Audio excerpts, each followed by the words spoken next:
And I keep telling people in my world, like, it's okay to go put that money in the bank, secure your future, start where you're at, and work with who you can work with. From managing like a 5-person or like 8-person sales team to just needing to do one webinar to get customers and then a group of people to come to me just ask just general questions, changed my life. I really try and help people peel back this sense of I better sell them to I should figure out how to help them. I had someone in my life that was a really good friend of mine that took his own life. I am super fired up today. My guest for us on the show is Kyle Pursley. He has been in marketing for a bunch of years, doing all things agency, as well as understanding the opportunity to exit companies and partner and team up. So Kyle is involved with lead hackers as well as annuities on autopilot. He's got a wealth of knowledge. Plus, we're going to be talking about some of the less than sexy things, the mindset things that are super important to make it in this digital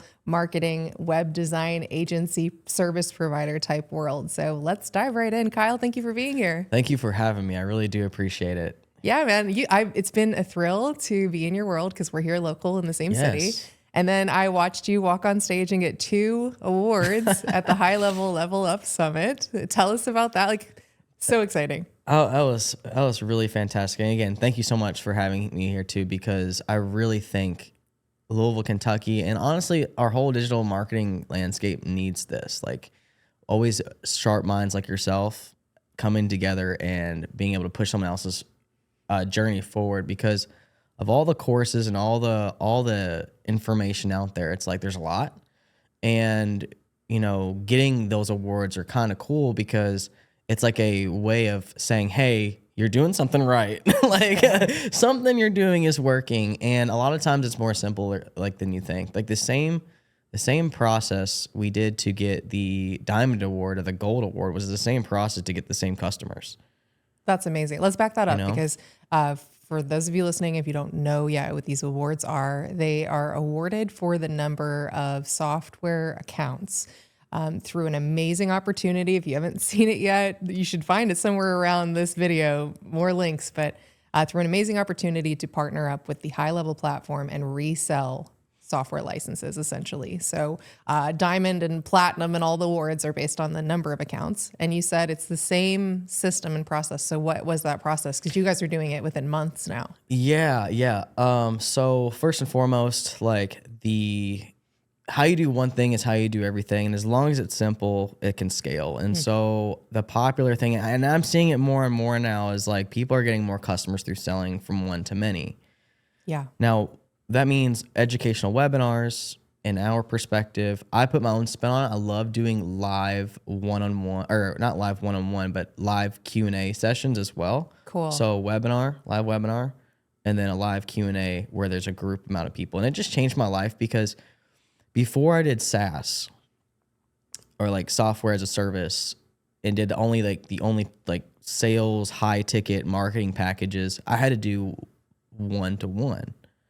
Yeah. And higher tickets. Right. And obviously there's things that are good and bad about the high ticket world, just like software. But I tell you what, from managing like a 5-person or like 8-person sales team to just needing to do one webinar to get customers and then a group of people to come to me just ask just general questions. Yeah. Changed my life. Yeah, that's a huge, same thing for me right around 2020 when we were all sort of indoors was when I started really grasping the power of webinars. And, you know, I think it's really easy in digital marketing to go, well, that was a wave that worked for a while. And there's a lot of people that'll make money off of saying that doesn't work anymore. This is what you should do. All the time. But webinars still work to this day. So what do you believe when you put that together? So you're doing a separate Q&A call. It's sort of like a separate opportunity for them to jump on and ask anything, and then a full-blown educational webinar with an offer? Yeah. So we've perfected the whole free trial to customer model. So Nice. that's been very helpful. As long as you have a good onboarding process after that, of course, that's a non-sexy thing that people don't talk about. Totally. It's like, and what I found is like you lose a lot of people if you don't have a good onboarding. You know, you can get all the trials in the world, but that's, again, from there, you know, if you have a good onboarding process. But we'll get to that later. But like the live Q&A stuff, what I have found to be helpful is, you know, when they come from a live webinar, we know that 70% or so people don't show. Right. So they're going to have questions, and the worst thing in the world is to just answer the same questions you answered on the webinar. And so we know that's a thing. Yeah. And so we'll invite them to this call. It'll be 10 people registered or however many you want. You have your own presentation. If this is a software, like I recommend demoing the software first. Right. And having a categories of questions you're going to cover. However, here's the spin. If you have 10 people in there, it's more manageable. You say, here are the questions I can cover. Which one's more specific to you? What's more important to you? Oh, you actually show them. I some tell questions. them, hey, yeah, do you want general information? Do you want the ROI questions? Do you want to know just simple general, just whatever. Right. And what I found is like, it's helpful because you're not putting them on the spot. That's true. And it's like not as high pressured. That's so true. You know? Yeah, there's a lot of times where I'm about to pay for a service or sign up for something. I ask this question, and what should I be asking? What do other people ask that I haven't Right. asked yet? So you're Right. sort of presenting them with that menu of these are questions you might have. Yes. That's brilliant. I love that. So, well, it seems like you have a system. I want to come back around to this too, but you have this system for doing this. What about when you first got started? Because I think it's really easy for people to get paralyzed in fear and stop taking action because they go, well, I don't have the perfect onboarding process. And I am just a team of 1, 2, or 3. And I haven't perfected my educational webinar yet. I'm just brand new getting started to this idea. And I've got a lot of people in my world that are bridging the gap between just selling websites to now becoming digital architects, to now selling more full service CRM and automation and AI solutions for businesses. Mm-hmm. And they're thinking to themselves, can I really run a software? And sometimes it's easy when you hear somebody like yourself, you're like, well, we've just dialed it in. But dial us back a little bit. Where did you start? What were some of the things that you had to overcome so that you took action instead of just staying stuck in analysis paralysis? Yes. And by the way, I loved that you brought that up too on your talk at Go High Level. It was something I was like, just don't wait, just do. Yeah. And when I think about when I just started, I didn't have as many mentors or people I've talked to. And there was a guy that comes to mind. His name's Dr. Jeff Spencer. And he has this blueprint for becoming a champion. He helped out all these like really cool people that are, whether they're Nike executives, athletes, built on performance, Okay. right? Yeah. And for people who are just getting started, I like a couple of things. First, don't wait on perfection. Focus on the 1 or 2 things that matter. So you have to talk to your customers. And I still talk to like AOA customers or Newies and Autopilot customers. Not as much lead hackers. That one's a little bit more established now, but like AOA, we call it AOA, guys. And Newies and Autopilot, if you hear me say AOA, that's Gotcha. what that is. All right. But basically I'm talking to customers. I'm saying, hey, like, what did you like about the onboarding process? What did you not like about it? Yes. And then from there, I'm getting all this data to then build off of later. So talking to your customers, focus on 1 or 2 things that matter. And that in itself takes it a long way because, okay, here's the thing. If you don't have a customer, you have no one to help. Yes. That's right. You have an idea. Do they like it? Do they want to buy it? Yes, that's the 1 or 2 things that matter. Yeah. Yeah. And so that's the next thing I would say is, practice restraint. So we have a lot of shiny objects in this space. That's right. We do. Especially AI. And again, like going back to the Go High Level Summit, there was 300 features. They probably came out with more since then. That's like right. so many different shiny. Oh my gosh. But then that's taking time away from your customers, Yeah. right? Or getting customers. And so practicing restraint, talking to your customers, the 1 or 2 things that matter have been probably the things I've gained through a lot through Dr. Jeff Spencer. And so for people who are just starting, it's like, what are the 1 or 2 things that matter to them? Yes. And shout out to Dr. Jeff here. Yeah. Conversations, that one gets me so much. I think it's really easy to want to think about growing this business from we'll set it and forget it. We'll automate it and then we won't have to, we can sit back and all the things will just come to us. And at the end of the day, even if we're selling an AI employee, we are a human selling to another human. And only the human can pull out their wallet, the AI can't, and say yes. So, and actually, in my world, a lot of my folks that, come to me, they are already selling services. So I am showing them this opportunity with software as an add-on. Before you feel like you have to scale and perfectly productize, you can still sell a very custom, high ticket solution that's a win-win for a small business owner. But you can't do that if you don't have a conversation with them, because that is the biggest part, right? Yes. And having that conversation, I really try and help people peel back this sense of I better sell them to I should figure out how to help them. That's so good, because like we get too tied into the end result. Yeah. And then there goes the relationship. And AI can do all of that. But again, the human element, like human to human, right? So Right. how can I help them? And what is that people say? Like, they're like, if I help enough people get what they want, I'll get what I want. I say that all. That's a Zig Ziglar. Is it really? Yeah. Okay. His quote. Okay. That's how Zig, I feel. Man, the I feel OG. that. Yeah. Yes. Yes. Yeah. I live by that mentality as well. And so you're out here helping people. And I really do. I was thinking about this the other day too, of sort of the phases of evolution of what I've personally gone through and I'm helping other people go through, which is, you know, when you become known as a website designer and then a digital architect and people see you as somebody who can build infrastructure in AI, you start getting word of mouth referrals from all different industries. And I keep telling people in my world, like, it's okay to go put that money in the bank, secure your future, start where you're at and work with who you can work with.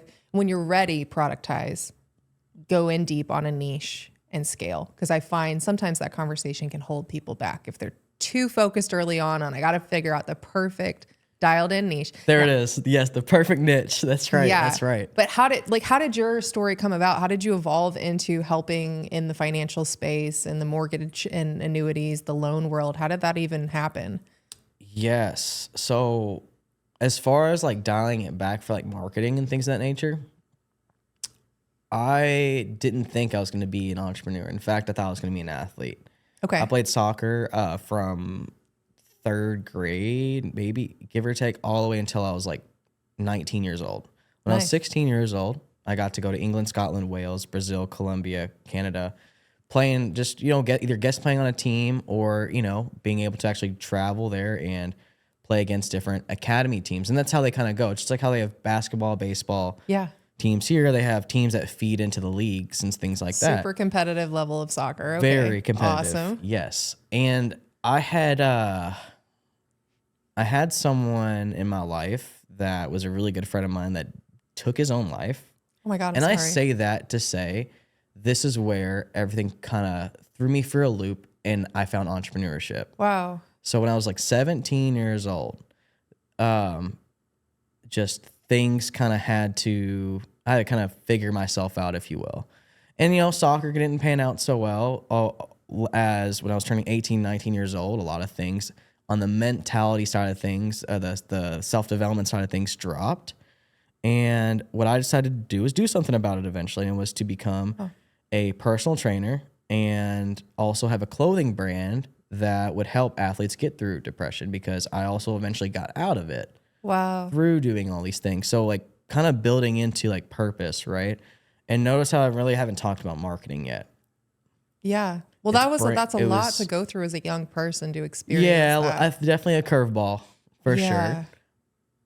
And I found that I think you build the best things through purpose.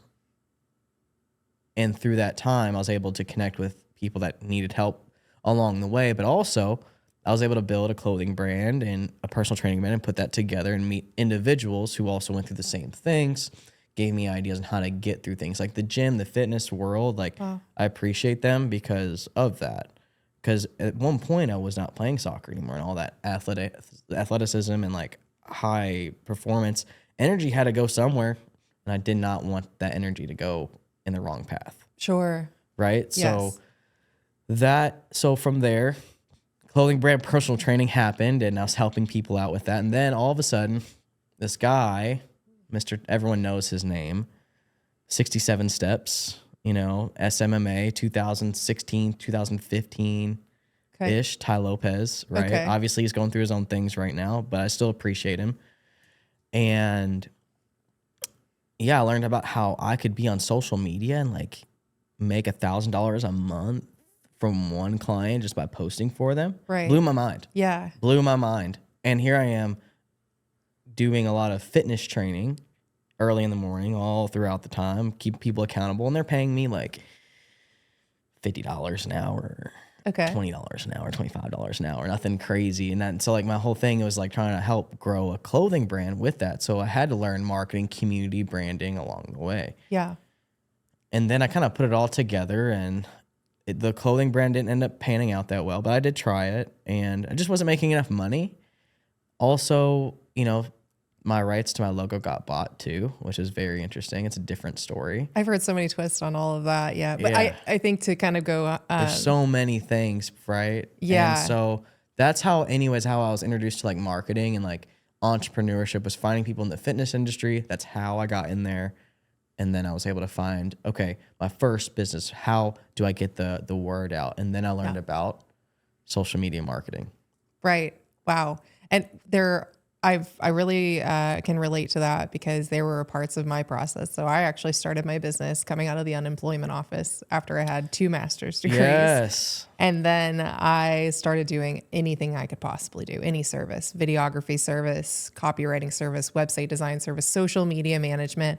And I went down so many different curvy, windy paths, trying e-commerce, trying drop shipping and getting the Alibaba products, and trying to run ads for ClickBank, like supplements and random stuff, just all the things, right? That I feel like part of our purpose, the way we're driven as entrepreneurs, is that we have to try and create new things.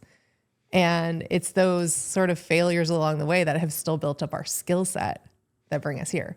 Skilling up. I love that. And that's right. You do have an awesome story behind that, because you had to make a choice. Mm-hmm. And what's cool, what we have in common, what I really appreciated about is like when you decided to start your DBA and whatnot. Yeah. So I went to a BNI myself. Okay. And to get my first customers, it was reaching out to them too, but going to a coffee shop and seeing all these business cards. Lead 1, lead 2, lead 3, lead 4, calling. And you did that. Yes. You did that. You got all those business cards, and you're able just to build those relationships. You focus on the 1 or 2 things that matter. I did. I would flip through the Chamber of Commerce directory, and I would just pull up their website and give them a call. Yes. Okay. Yes. Completely out of the blue. I was cold calling, and it's funny because we look at today, and this was 12 years ago, going on 13. Yes. And we think that couldn't possibly work today. And it still does, because it comes down to conversation that we talked about. Is you have to start the conversations. There's so many ways to get them, inbound and outbound, but you have to talk to people in order to sell. And they're just like us. Like, I mean, at the end of the day, like, so I know sometimes we can, like, I know from me at least, going from working either at a retail store or working as a personal trainer making $25, $50 an hour, to like a perspective of talking to someone who is making $1,000 an hour or more, can be intimidating. We can put those people on a pedestal, but they all have the same like problems that we do, or they're the same type. They're still a human, is all I'm trying to say. And I think like whoever's trying to make that first cold call, that first DM, that first conversation, they're just like us. That's so true. That's so true. And I think it's really easy when we're so in it on the business standpoint, we forget about the human nature behind everyone. I've had people come to me recently and say, well, what do I do if I can't guarantee them I'll get them $10 leads or this and that? And I said, you got to remember all the things that are just part of their life, not just their business. What if you automate the 10 things they keep doing manually and they get more time for dinner with their family? That's valuable, right? They get one more vacation that they weren't going to get. They're quick wins. I love that. Because like I was literally, that reminds me. So we were talking about this for Annuities and Autopilot, was like, talking to your customers, right? So there's that. So it's like, all right, like where are their quickest wins? Like where are they getting the most excited from? And we talked about webinars, and things like that. And it's like, do you realize you are safe if you, let's say, spend $1,000 or $1,500 on a webinar, all right, say 1,500, make it the math easy. So if it's $15 a cost per registration, so they fill out their information to come to your webinar. Gotcha. You have 100 people. Okay. We know 70 of them are not coming, but 30 of them are. Okay. Yep. Right. Instead of doing one-on-one call, you just paid one.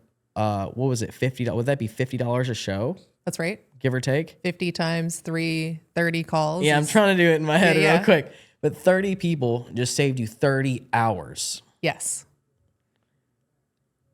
And that is huge for any business owner. That's I feel huge. like, right? And then what's the average conversion rate on the webinar? 10%? Yeah. So you might rock out 3 sales out of those 30 people, but Give or that's take, yeah. even you've done that in 1/3 of the time on your calendar. 1/30th of the time overall. And they're not educated. They don't have any intent to talk to you. They're That's right. Unqualified. Yeah. They no show. Oh, they could no show. Yeah. And yeah, I mean, there's a whole bunch of different reasons there's problems with that. And again, quick wins going to that. So yeah, if you can't guarantee someone, yeah, like you were still solving some type of solution for them too. Do you think that this process can work for maybe a website designer who can help architect a system and a solution for a local business, but they don't quite have a niche dialed in? Can it still work for them to invite business owners onto a webinar like this? Easily. Yeah. Easily. I mean, a lot of people, I'll speak to the niche thing real quick because I ran into this in both areas, but what I will say is yes, they totally can. And I think down the road, if they really want to build an agency and niche down Yes. in a silo, we call them silos. It's like you are going to find the niche that you resonate with most. Yeah, the more you do it, the more you'll realize My very it. first marketing client, I didn't get paid for it, but they gave me $150 in ad spend, $150 to run it for a week, and it was a mixed martial art gym. But I was doing this in the fitness world. I was working at that, or not working at it, but I was a member at this gym, and like that's how I found my very first niche. You know, Totally. And so. Yeah, you got to get out there to try You it, figure can. out what you do and don't like. One of my first social media management clients for back in the day Okay. was a t-shirt company that tried to like hide armpit sweat. Oh, okay. Not a passion of mine. Not anything I ever thought. I was at the time. I was just trying to cover some California rent as a young person. Yeah. But I do remember that, and I'll never forget that because that was a leaping off point. And I think if I had stuck in just this feeling of like, well, when I perfect everything, that's when I'll sell a service. If I had been stuck there, I never would have gotten to where I am today. Could you imagine? No. And you just focus on what? The 1 or 2 things that matter? That's what it sounds like. Talking to people and closing sales and helping them out. That's it. Yeah. And I feel like the web designer, because that's like you were saying that's like a big people in like your space, the web designer. Yeah. I have such a heart because that's where I came from. Really, my background has just been a significant portion of being website as the hub for an online business. Yeah. But now businesses need so much more. They need things to be automated. They need to step on to the AI wave that we're doing. So from what I've understood and what I've seen people do is like they're able to find a framework, or like they have like they know how to create the website, and they know how to create a great website and have maybe steps that they do to do it, you know, like a standard operating procedure of some sort. Yeah. It's like, I think what I'm understanding, and just correct me if I'm wrong here, is like when you're going to multiple different businesses and helping them out with that same solution, is the commonality just trying to understand their business more, so the content and like the design is more, maybe not the design, but the content is like more accurate, and so it serves their business better?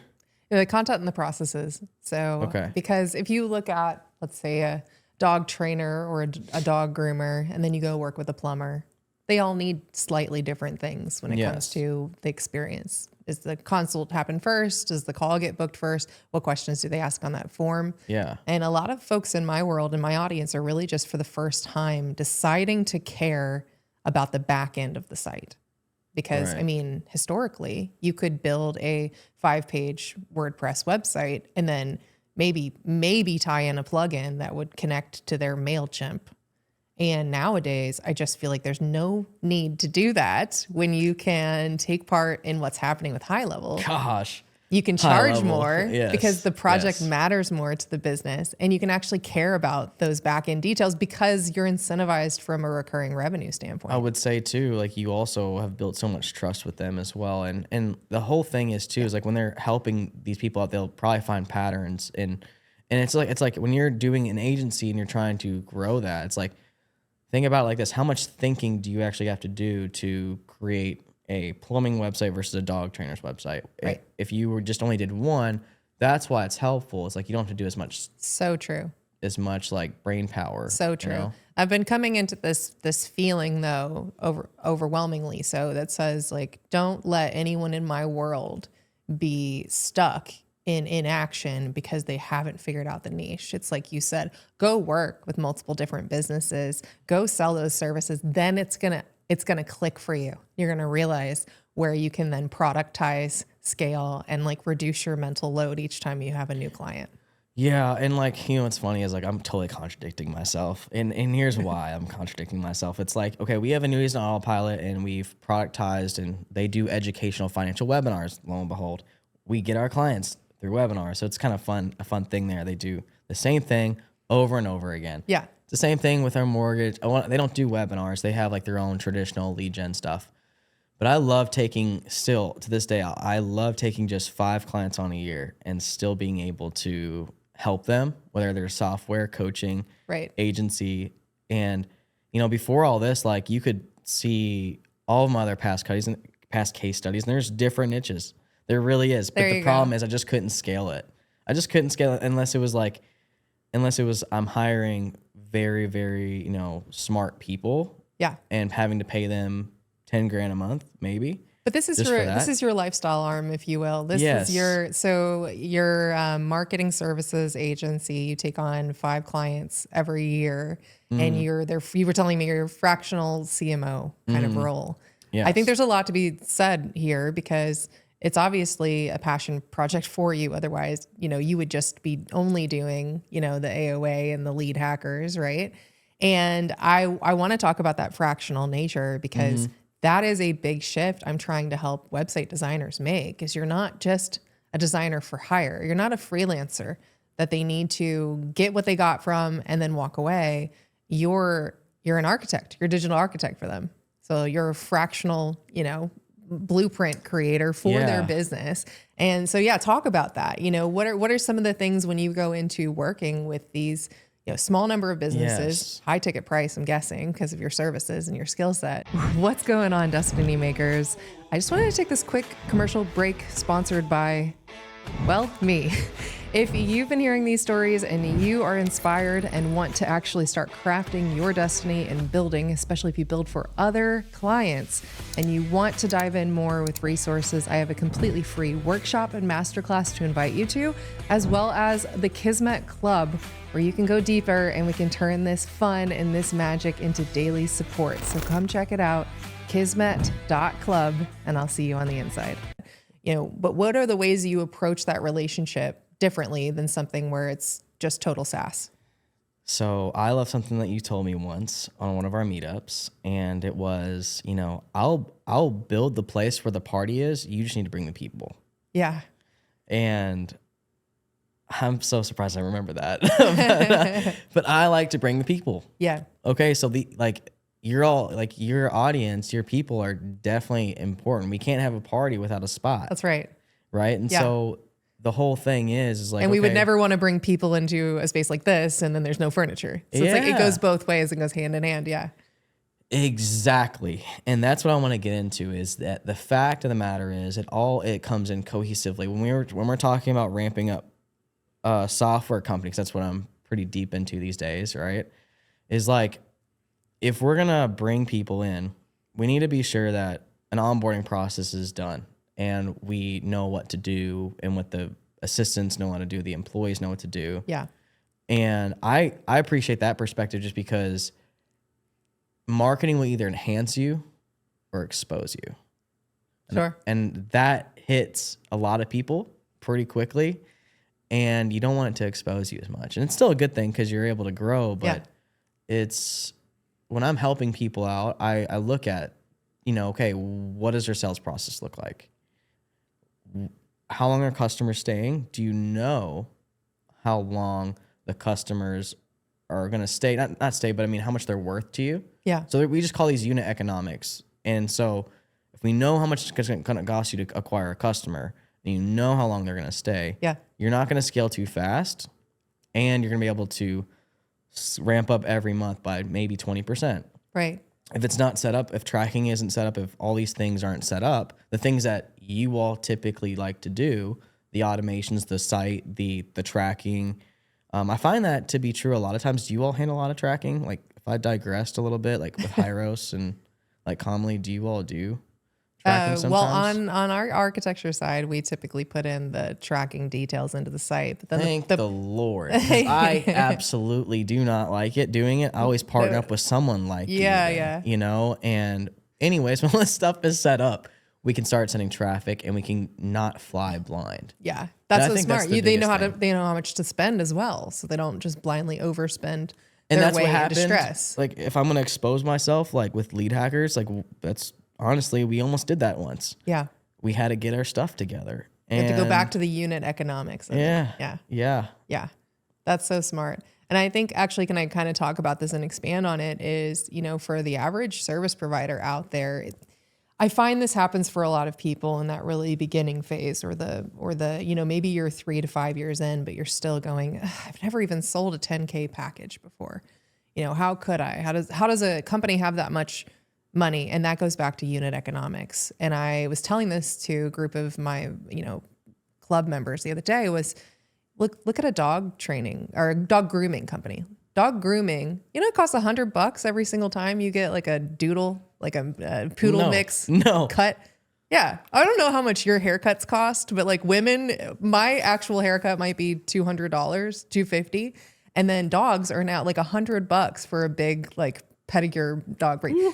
So the unit economics on that is you say, all right, if this dog grooming company can retain someone's business from puppy until dog adulthood, and they come every 6 weeks and they pay $100, just do the math, right? It's simple math.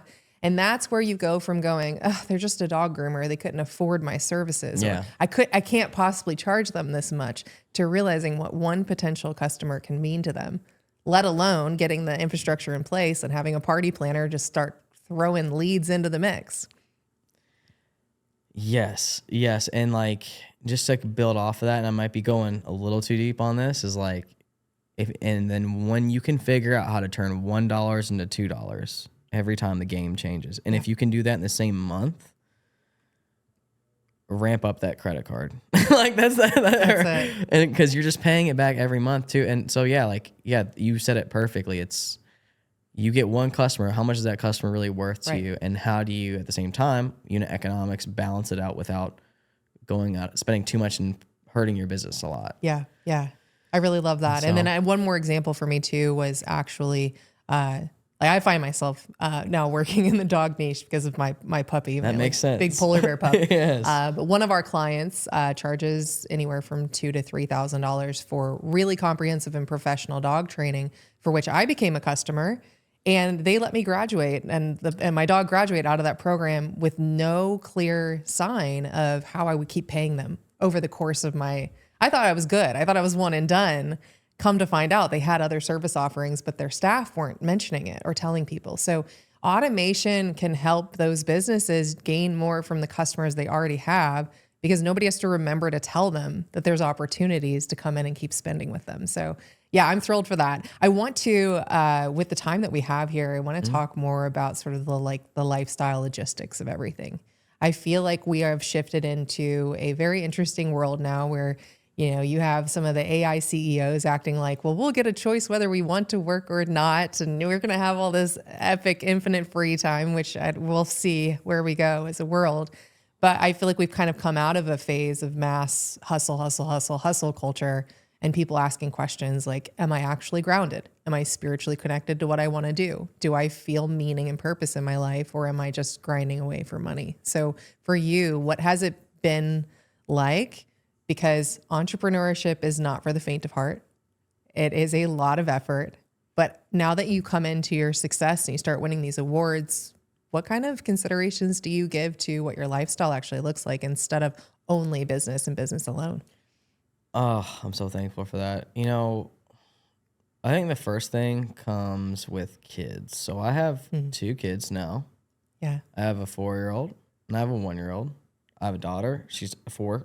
And like I said, my son is 1. Yeah. And I have 1 more actually on the way. Congratulations. So thank you. This will be actually here in a couple months. Wow. And I also value the fitness world and especially mixed martial arts. That's something that I really do appreciate because it's not just lifting weights. I can kind of get bored of doing, that. But I say all this to say, I also have a wife too. And again, it's like the health, wealth, love, and happiness perspective.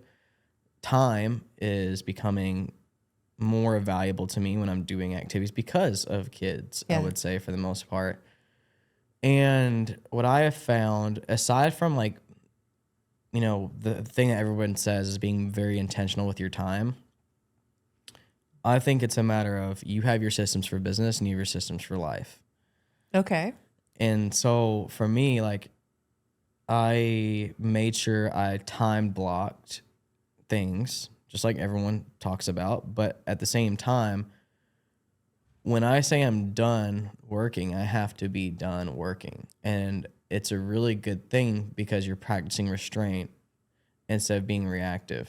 Yes. And you learn it in business, you learn it in everything else. But I know as entrepreneurs and seeing all these things, it's hard to shut it off. Oh, it can be. And absolutely. The thing is, your creativity actually gets built or it gets fueled, your cup gets refilled by holding restraint. And you'll be able to do more things and better things for your customers, but also for the people in your life that need you to be present. That's so true. So true.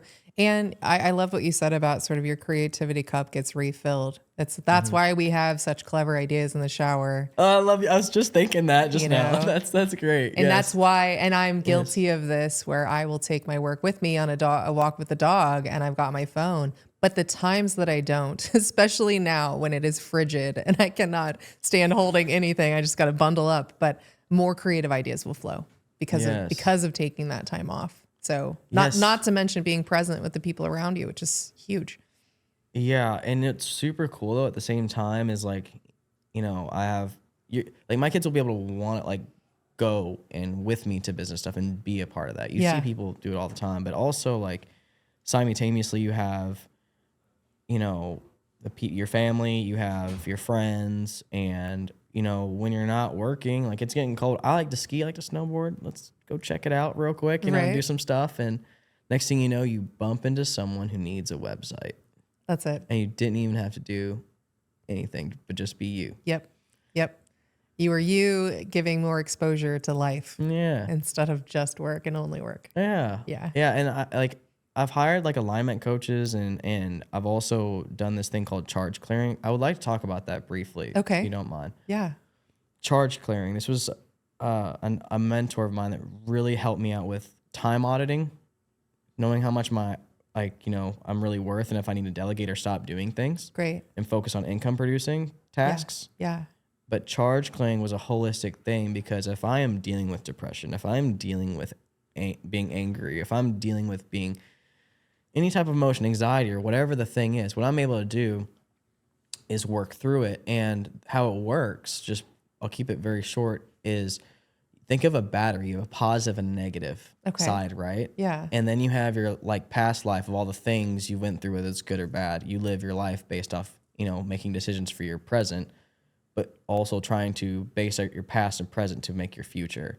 And sometimes it gets so convoluted. And so you can't have a positive outcome without a negative outcome, vice versa, like the yin and yang kind of thing, right? And so this charge clearing thing is you're able to ask your questions and see why did you allow it to happen? Or like, what were the 10 positive outcomes? What were the 10 negative outcomes? What was learned? What's the biggest impact that you're going to be able to actually do, learn from this whole situation?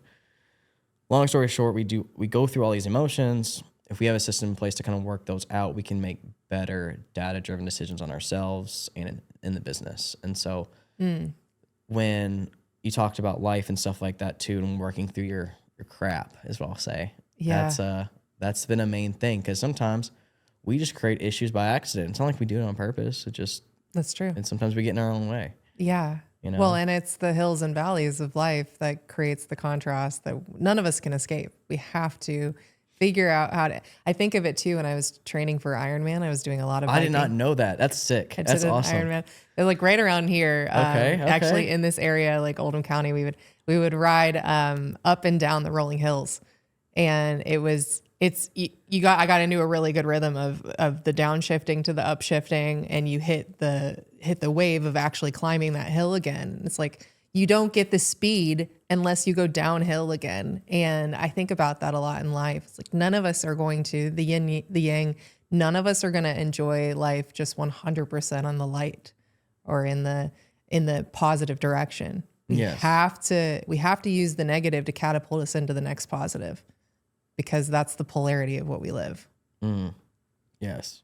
So that's really powerful to say, like, okay, negative stuff came out of this, but what can I learn from it? What did it teach me?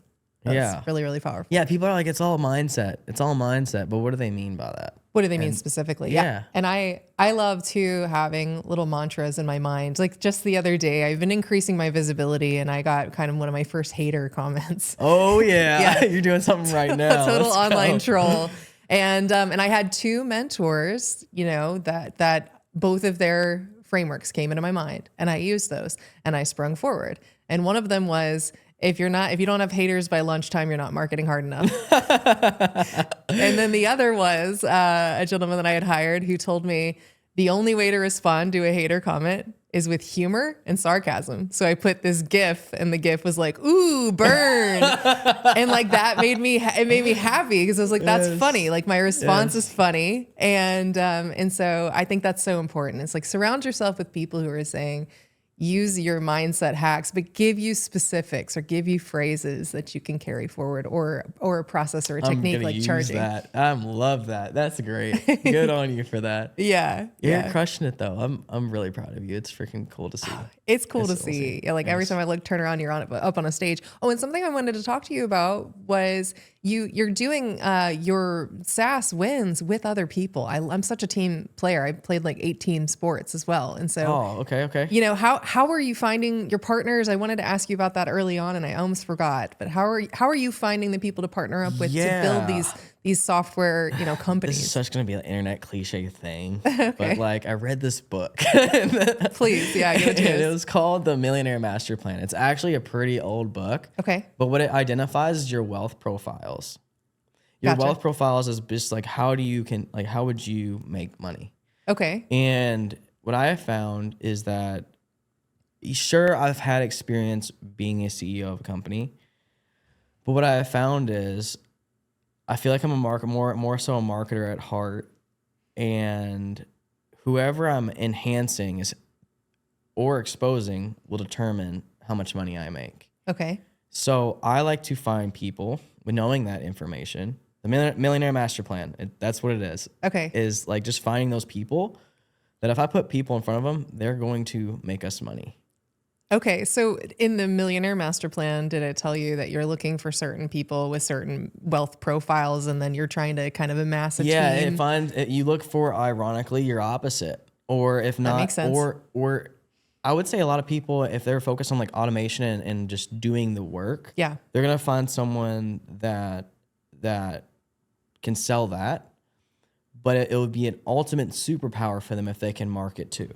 Yeah, and so. Eventually, the people I work with I have a buddy, Brandon. He's our architect or product guy. Okay. You have my guy, Alex, who is a beast at doing sales on webinars too. Yeah, okay. And we're one of, there's a guy that teaches webinars and things of that nature. He's like a student of Jason Fladleen. Okay. He's a beast, dude. So $250,000. $250 million, not a quarter. Yeah, sorry. On just doing webinars. And then for me on ads, I've managed a lot of ad spend. So we all basically came together. All right. This is a good example. One guy's good at creating the product and making sure it works. I put people in front of the guy who makes us money, and I'm kind of like the chameleon who goes in between both people. I just love it. You've amassed a team. There's a lot of us out here that are still wearing too many hats, myself included. I respect it. And so you found the team. How did you find them? Did you find them at a conference? Did you find them through Zoom rooms? Like, how did that even come together?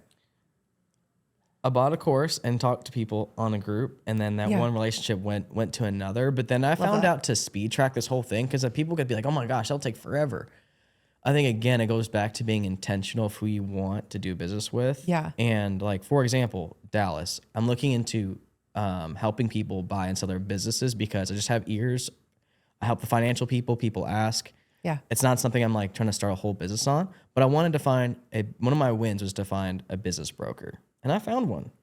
Right. I just asked people, Yeah. hey, do you know how to do this? Hey, do you know someone who does this? That's hey, great. hey.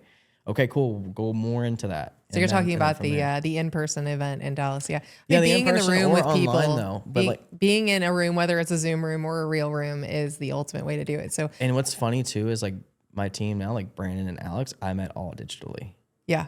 And so like that was in a Facebook group after buying a program. Yeah. We ran into, hey, I know how to do this. Hey, you know how to do that. Can you help me out with this?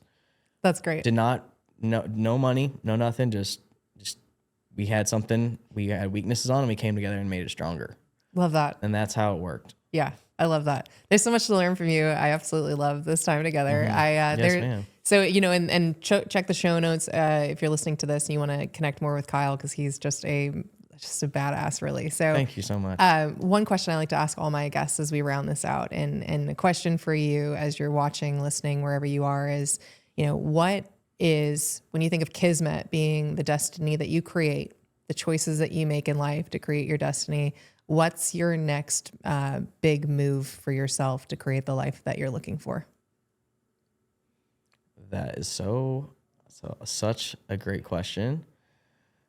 It's so deep, actually, because again, building from purpose and like looking at everything that's kind of going on, I believe that, while our main goal with these lead hacker companies, the annuities and autopilot company, is that we're currently acquiring more and more companies. We actually have one in solar we just launched not too long ago. Wow. There's different silos that we're doing there. But I think it all comes down to like, how can we make our proven system from a company standpoint to scale? Like, how can we make it to where it's consistently repeatable, like consistent framework? That is one half. And then the other side of it is I'm looking into helping my wife get into this business more. Wow. And that'll be the thing. So we can kind of come together and actually do this business together and be aligned and go farther. I love that. Power couple. Yeah, that's it. That's great. That's it. I love it. Well, thank you so much for being here today. Thank you so much for having me.